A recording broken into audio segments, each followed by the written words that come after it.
Oh, that was a much needed pull workout. Today, me and Alyssa went through a full back bicep workout. Took us less than an hour, so today we're taking through the workouts. Got back, biceps. Like I said, this workout can be done in less than 60 minutes if you get your head right, focus on your rest times, and get after it. So, full pull workout, let's get it.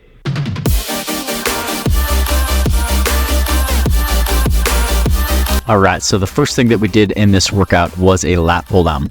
We did 4 sets of 8 to 10 reps, going with an overhand grip. And with pull downs, 2 things I want to talk about. First, your grip. I typically like to go 1.5 your shoulder width. That's what's been shown to get the most lat activation. Anything closer, you're not going to get as much. Anything wider, you're not going to get as much. So 1.5 with grip on your lat pull down. Also, volume and sets. So we did 4 sets. A lot of times, if you think about your workout, you might be doing the same exact amount of sets, same exact amount of reps. Add more volume and add more sets into your workout, and that is a great way that you can intensify your workouts and think outside the box of just 3 sets of 10 or 3 sets of 8. Adding another 4th set, adding a 5th set, adding a drop set. These are intensity techniques that you can do that is going to help you build muscle, help you build strength over time.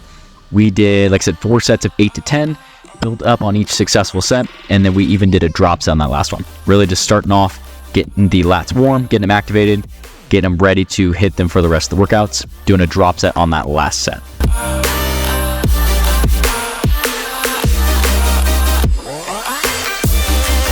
In part B of this workout, supersetted a single arm dead stop row with some toes to bar. Dead stop row here, you see that dumbbell rests on the ground every single rep, and the whole idea behind this is it makes you not use any momentum, and it gives your grip just a second to rest so that you can focus on actually pulling with your lat, where a lot of times people will get fatigued in their biceps or their grip, and then that's kind of the limiting factor. With this variation, it's a great way that you can load it up, go heavy, and focus on just pulling from your lat and not using any momentum. Did sets of 8 to 10 on these, going as heavy as you possibly can, supersetting that with some toes to bar. Just a great core exercise that you can do that if you can't do toes to bar, that's perfectly fine. You can do a hanging knee raise, you can do a hanging leg raise, you can do a knee to elbow, and then eventually build up to that full toe to bar progression. But did sets of 10, kept these really strict, so no kipping type motion, just focusing on letting my abs do the work and using my abs to lift the weight, lift my legs up overhead, and then from there trying to limit the swing at the end of each rep so that I'm not using momentum.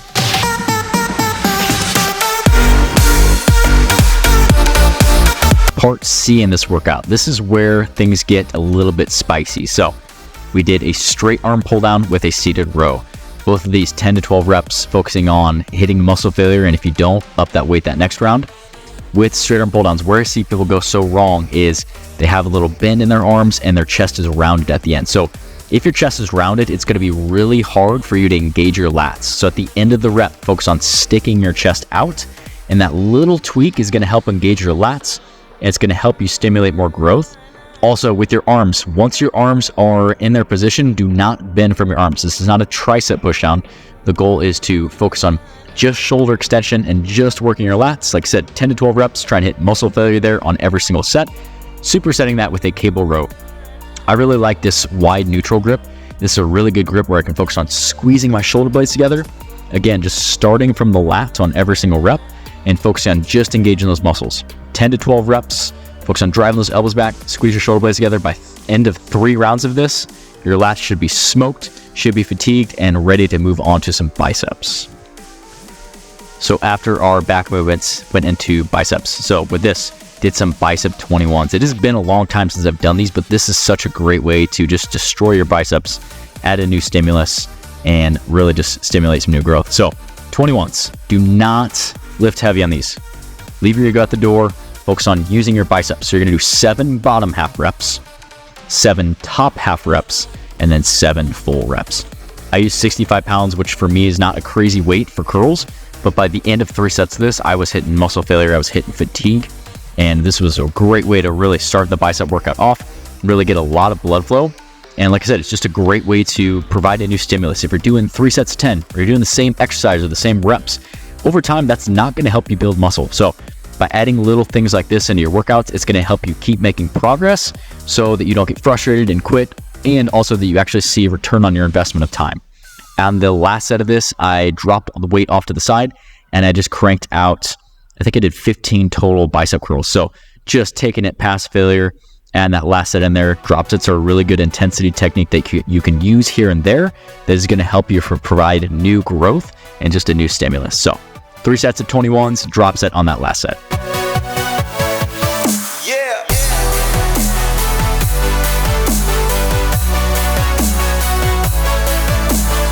The final bicep superset that we did, this was a doozy.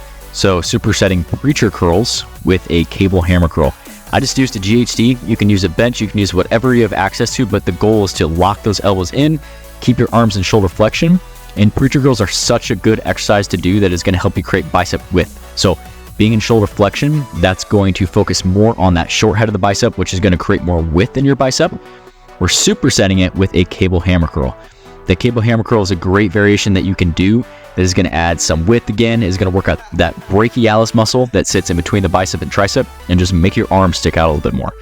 With these, doing 10 to 12 on both of them and trying again, just like that straight arm pull down cable row, trying to hit muscle failure on every single set, where if you can get 12, increase that weight so that 10 to 12 is failure, especially towards the end of the workout when we're working on isolation. You just want to focus on hitting muscle fatigue, hitting failure, and that's going to provide the stimulus that you need to grow versus just being able to crack out 10 to 12 reps and it's easy. That's not going to help you grow. So, like I said, this is the full pull workout that we did. This can be done in less than an hour. If you really focus on sticking to strict rest times, this is a great pull workout that you can do. If you guys enjoyed this video, make sure you hit that thumbs up button and subscribe to the channel. I'm going to leave a couple other videos for you to go watch here next. Make sure that you go check those out, and I'll see you guys in the next one.